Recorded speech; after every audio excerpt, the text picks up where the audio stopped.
Good morning. My name is Hope Nabalayo, and we are live today at the University of Nairobi, where the 19th biannual IASC conference is being hosted. This is the first time in 20 years this conference is being hosted in Africa, and we are honored as the university to be hosting it.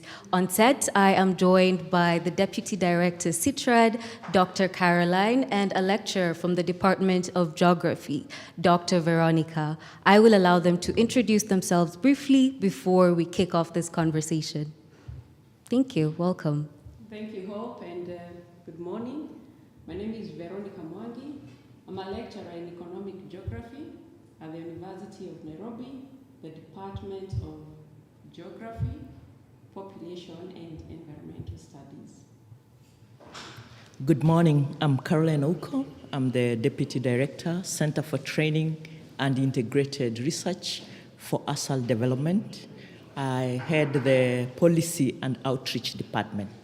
Thank you very much, ladies, for joining me. Earlier, I was telling you how delighted I am that it's just ladies, and I love that you're in the forefront of this initiative. And the IASC has been in the forefront of shaping conversations and debates around development and the future. Maybe you can give us an overview of a simple definition of the commons. Maybe we can start with you, Dr. Caroline, just so that we're all on the same page with this discussion. Thank you for this opportunity, Hope. When we talk about the commons, we are particularly looking at shared resources, pasture, land, most of the natural resources, as well as digital, most of the things which cuts across human development. And we find that, for example, the Sustainable Development Goals did not give emphasis to the commons as such. And recently we've had two main crises, the COVID and the war in Ukraine, which has actually put a limelight on the importance of commons.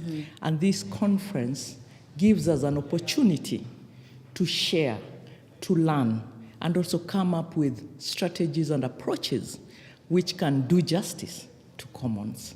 Thank you. Thank you. Maybe before we get to you, Dr. Veronica, you've mentioned that you've talked about these strategies, and I'd like you to give us some current initiatives the CETRAD is currently pursuing in regards to achieving this goal. I'll take the example of water as a shared common. And in CETRAD, what we do, we use the information to make decisions. So how do we do this? We use research, and when we research, for example, sharing water, water is a commodity in our country which is inadequate.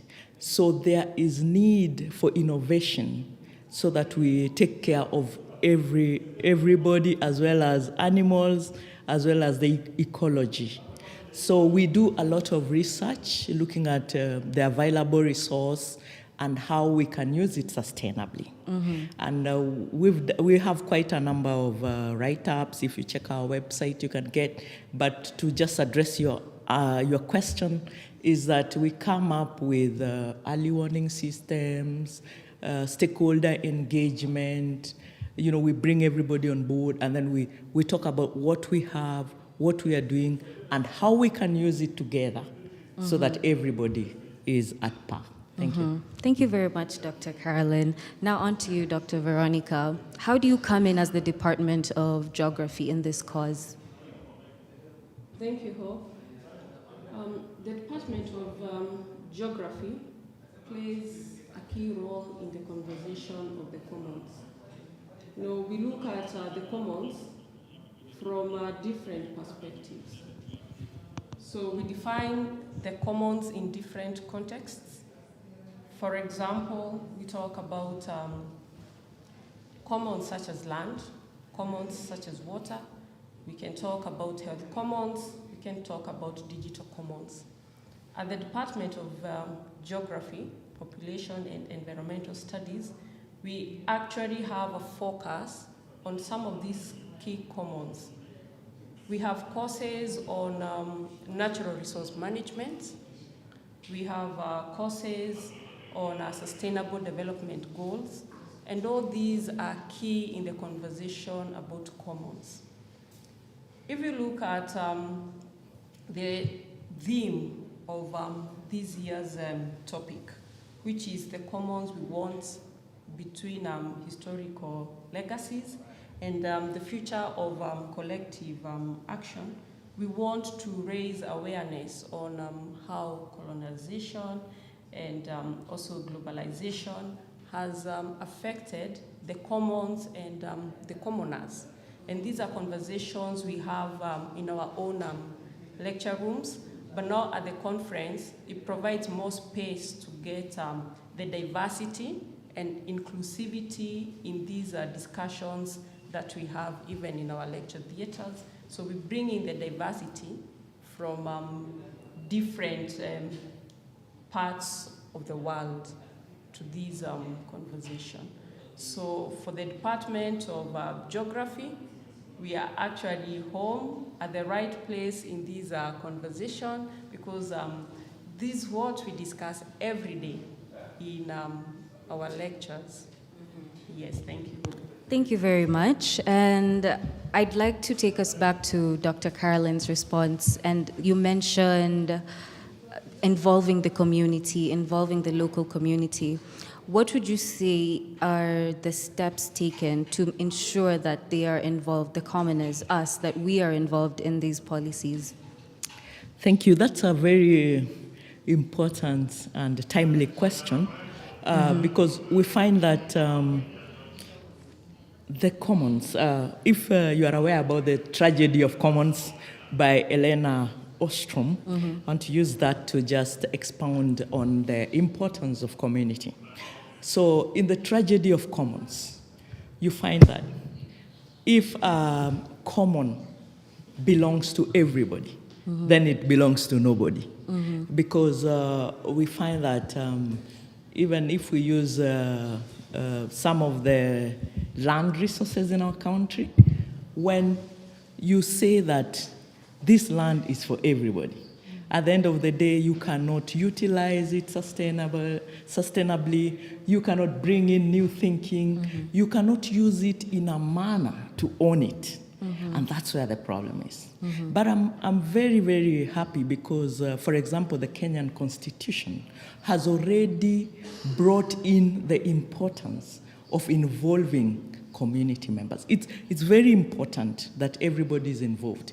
And the community, who are the implementers, who are the people who you want to own a resource and ensure its sustainability, there are various ways of engaging them. There is the leader, the Austin's leader of stakeholder engagement.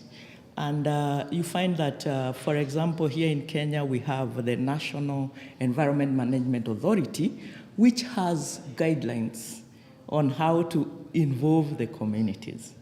Normally, when you look at the EIAs, it is sent in the paper and you're asked for your comments.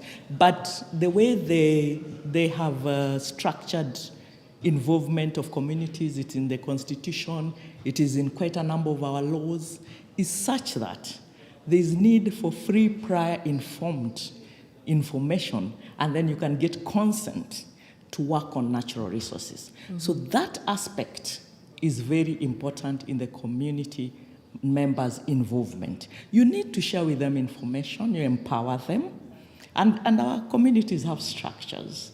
And when you empower them, you discuss the approaches you want to use to sustainably utilize the commons, whether it is water, whether it is land, whichever natural resource, whether it is minerals, and we have abundance of that. Thank you. Thank you, Dr. Caroline. But you've spoken so positively about these initiatives and you sound very hopeful, although with empowerment always comes lots of challenges. Would you be in a position to speak about these challenges in your different perspective fields? Yeah, there are challenges, it's true, and everything which is good always have the ups and downs. For example, for stakeholder engagement, in my experience, it is time consuming and it is also resource heavy.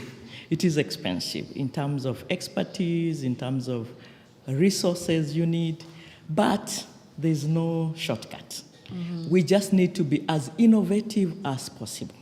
And you find that normally when the community owns a common or a resource, they go out of their way to also bring in their knowledge, their initiatives, and together, if you're engaging them the right way, then you're in the true path of success. Thank you. Thank you. And you, Dr. Veronica, what are some of the challenges you have witnessed in implementing these policies and empowering the community? Well, as Dr. Caroline has mentioned, commons are resources that are on high demand. The tragedy of the commons brings out the picture of the kind of competitive demands that are on the commons.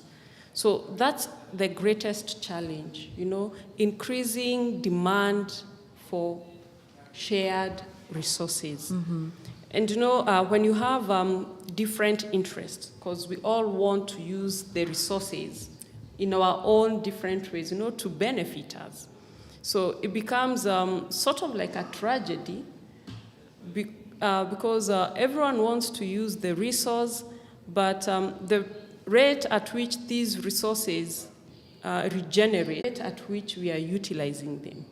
So I think that's the biggest challenge that we have. Look at our continent, for example, Africa. Our population is growing very fast. We are increasingly urbanizing. So achieving our sustainable development goals is dependent on how we manage our commons, the shared resources. And implementing, policies towards management of common resources has become a challenge because of the different interests in the society. One of the conversations in this conference will be on indigenous communities in the context of the commons. Indigenous communities are particularly vulnerable because they are highly dependent on shared pool kind of resources, which are slowly being encroached and overutilized.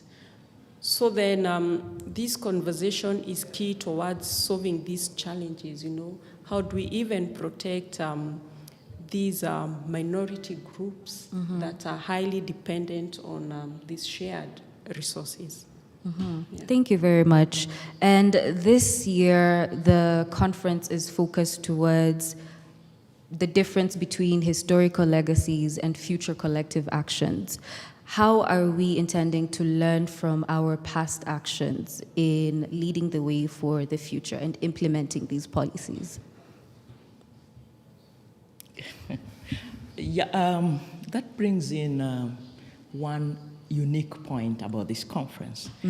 This conference is about the global north and the global south, sharing, learning, and working together. And remember, the historical legacies are heavy on matters of colonization. But in this conference, we are decolonizing science. We are meeting as equal partners, and that is from planning of the conference to presentations. And if you look at the 11 themes, they really, really address how we need to have collective actions in the future. Just like Veronica has said, these problems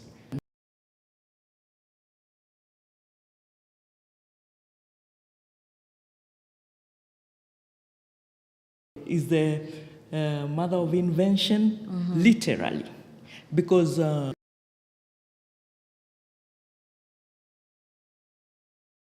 we have a youthful population. In the global north is the vice versa.